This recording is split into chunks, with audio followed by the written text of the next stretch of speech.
অভিশপ্ত room number ৩০৩। অক্টোবরের মাঝামাঝি পুজোর ছুটি কাটাতে রাতুল আর তার ৩ বন্ধু সুবল, রাকেশ আর তনয় গিয়েছিল ডুয়ার্সের দিকে। প্ল্যান ছিল জঙ্গলে ঘোরাঘুরি আর নির্ভেজাল আড্ডা। কিন্তু ফেরার পথে ঘটল বিপত্তি। শিলিগুড়ি থেকে ফেরার সময় তখন রাত প্রায় ১১টা। সেবকের জঙ্গল পেরোতেই গাড়ির ইঞ্জিনটা অদ্ভুত শব্দ করে ধোঁয়া ছাড়তে শুরু করলো। ড্রাইভার অনেক চেষ্টা করেও গাড়ি ঠিক করতে পারল না। অগত্যা ৪ বন্ধুকে মাঝ রাস্তায় নামতে হলো। চারপাশ ঘুটঘুটে অন্ধকার, ঝিঝি পোকার ডাক আর দূরের জঙ্গল থেকে ভেসে আসা নাম না জানা পাখির শব্দ পরিবেশটাকে ভারী করে তুলেছে। রাকেশ ফোনে নেটওয়ার্ক পাচ্ছিল না। সুবল বলল, সামনে একটা আলো দেখা যাচ্ছে, চল ওখানে গিয়ে দেখি। প্রায় ১৫ মিনিট হাঁটার পর ওরা একটা পুরনো ধাঁচের হোটেলের সামনে এসে দাঁড়ালো। হোটেলের নাম ছায়াবিথি গেস্ট হাউস। গেটটা মরচে ধারা, কম্পাউন্ডের ভেতরে আগাথা ভর্তি। দোতলা বাড়িটার পলেস্তারা খসে পড়েছে বহু জায়গায়। কিন্তু উপায় নেই, রাতটা তো কাটাতে হবে। রিসেপশনে একজন বয়স্ক লোক বসেছিলেন, গায়ের চামড়া কুঁচকানো, চোখের মণি দুটো ঘোলাটে। রাতুলদের দেখে তিনি অদ্ভুত এক হাসি হাসলেন। রাতুলের জিজ্ঞেস করল, ঘর হবে? হবে বাবু। তবে একটাই বড় ঘর ফাঁকা আছে, ৩ তলায়, রুম নম্বর ৩০৩। বৃদ্ধের গলার স্বর যেন ভঙা টিনের মতো খসখসে। তনয় একটু ইতস্তত করে বলল, আর কোনো গেস্ট নেই এখানে? বৃদ্ধ মাথা নেড়ে বললেন, না বাবু, আজ পূর্ণিমা, তাই কেউ আসে না। কথাটার মানে তখন কেউ বুঝল না। ওরা চাবি নিয়ে ৩ তলায় উঠল। সিঁড়িতে ধুলোর আস্তরণ, মনে হয় না গত কয়েক বছরে কেউ এখানে পা রেখেছে। কিন্তু ৩০৩ নম্বর ঘরটা খোলার পর ওরা অবাক হলো। ঘরটা বেশ পরিষ্কার, আসবাবপত্র পুরনো হলেও সাজানো। ৪টে বিছানা পাতা। সবাই ক্লান্ত ছিল, তাই জামাকাপড় ছেড়ে শুয়ে পড়ল। শুধু রাতুলের চোখে ঘুম আসছিল না।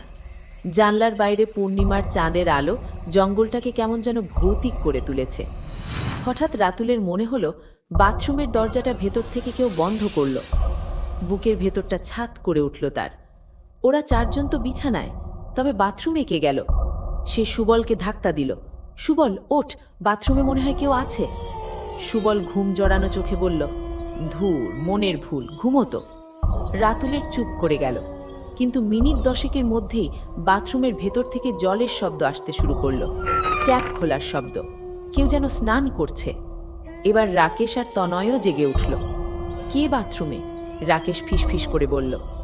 সবাই উঠে বসল। সাহস সঞ্চার করে রাতুল এবার বাথরুমের দরজায় টোকা দিল। কে কে ভেতরে? ভেতর থেকে কোনো সাড়া নেই।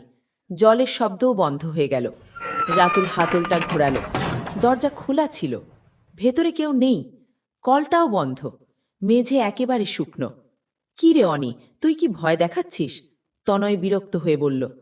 রাতুলের কপালে তখন বিন্দু বিন্দু ঘাম। সে স্পষ্ট শুনেছে জলের শব্দ। ভয়টা কাটতে না কাটতেই শুরু হলো আরেক উপদ্রব। ঘরের এক কোণে রাখা পুরনো একটা কাঠের আলমারি, হঠাৎ সেটা থেকে খসখস শব্দ হতে শুরু করলো। মনে হলো কেউ নখ দিয়ে কাঠের উপর আঁচড় কাটছে। শব্দটা ক্রমশ তীব্র হতে লাগলো। ৪ বন্ধু একে অপরের দিকে তাকালো। কারোর মুখে কথা নেই। হঠাৎ বিজলি বাতিটা দপ করে নিভে গেল। লোডশেডিং। জানলা দিয়ে আসা চাঁদের আলোয় ঘরটা আবছা দেখা যাচ্ছে। আমি আর এখানে থাকবো না, রাকেশ উঠে দাঁড়ালো। ঠিক তখনই আলমারির পাল্লাটা ক্যাচ ক্যাচ শব্দ করে নিজে থেকেই খুলে গেল। আর সেই অন্ধকারের ভেতর থেকে গড়িয়ে এলো একটা টকটকে লাল বল। বলটা গড়িয়ে ঠিক সুবলের পায়ের কাছে এসে থামল।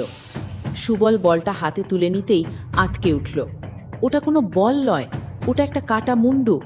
চোখ দুটো এখনো খোলা, আর তা দিয়ে রক্ত গড়িয়ে পড়ছে। সুবল চিৎকার করে মুন্ডুটা ছুঁড়ে ফেলে দিল। সাথে সাথে ঘরের চারপাশ থেকে অট্টহাসি শোনা গেল। মনে হলো দেওয়ালগুলো হাসছে। পালা! অনিমেষ চিৎকার করল। ওরা দরজার দিকে ছুটল, কিন্তু দরজাটা খুলছে না। বাইরে থেকে যেন কেউ সিটকিনি আটকে দিয়েছে। বাঁচাও, কেউ আছো? ওরা দরজায় সমানে ধাক্কা দিতে লাগলো। পেছন থেকে একটা ঠান্ডা বাতাস এসে ওদের ঘাড়ে লাগলো। রাতুল ঘাড় ঘুরিয়ে দেখল বিছানার উপর একটা ছায়া বসে আছে। ছায়াটা ধীরে ধীরে মানুষের আকার নিল। এক মহিলা, পরনে ছেঁড়া বেনারসি, মুখটা আগুনে ঝলসানো। মহিলাটি ফিসফিস করে বলল, আমার ঘর থেকে কেউ জীবিত ফেরে না। তনয় ভয়ে অজ্ঞান হয়ে পড়ে গেল। রাকেশ আর সুবল দরজায় লাথি মারতে শুরু করলো।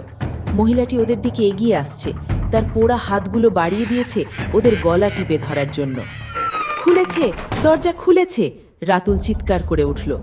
তনয়কে কাঁধে তুলে কোনো মতে ওরা সিঁড়ি দিয়ে নামতে শুরু করলো, কিন্তু সিঁড়ি যেন শেষই হয় না। ওরা নামছে তো নামছেই, দোতলা, একতলা, কিন্তু গ্রাউন্ড ফ্লোর আর আসে না। হঠাৎ রিসেপশনের সেই বৃদ্ধকে সিঁড়ির এক বাঁকে দাঁড়িয়ে থাকতে দেখল ওরা। বৃদ্ধের হাতে একটা হ্যারিকেন। কোথায় যাচ্ছেন বাবুরা? খেলা তো এখনো শেষ হয়নি। বৃদ্ধের মুখটা এবার পাল্টে গেছে, মুখের চামড়া ঝুলে পড়েছে, দাঁতগুলো হিংস্র পশুর মতো বড়। রাতুল নিজের পকেট থেকে লাইটারটা বের করল। সে শুনেছিল আগুন দেখলে অশরীরীরা ভয় পায়। সে হাতের কাছে থাকা একটা পুরনো পর্দায় আগুন ধরিয়ে দিল। দাউ দাউ করে আগুন জ্বলে উঠল। আগুনের লেলিহান শিখা দেখে বৃদ্ধটি চিৎকার করে পিছিয়ে গেল। সেই সুযোগে ওরা ছুটতে ছুটতে মেইন গেটের বাইরে চলে এলো। বাইরে আসতেই দেখলো ভোর হচ্ছে, ভোরের আলো ফুটছে। ওরা আর পেছনে তাকায়নি, সোজা দৌড়ে হাই রোডে উঠে একটা লরিকে হাত দেখিয়ে থামালো। লরির ড্রাইভার ওদের অবস্থা দেখে অবাক।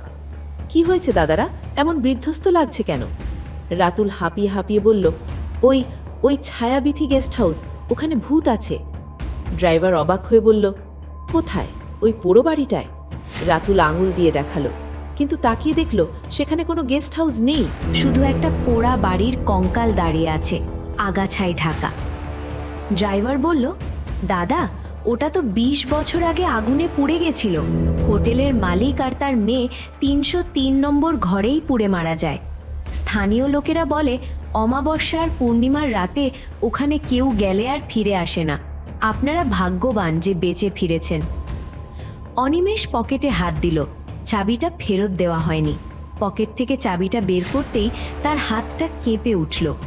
মোর্চে ধরা পুরনো চাবি, কিন্তু চাবির রিংয়ে যা লেখা আছে তা দেখে তার রক্ত হিম হয়ে গেল। লেখা আছে, মৃত্যুর তারিখ 15ই অক্টোবর 2003, রুম নং 303। আজকের তারিখটাই যে 15ই অক্টোবর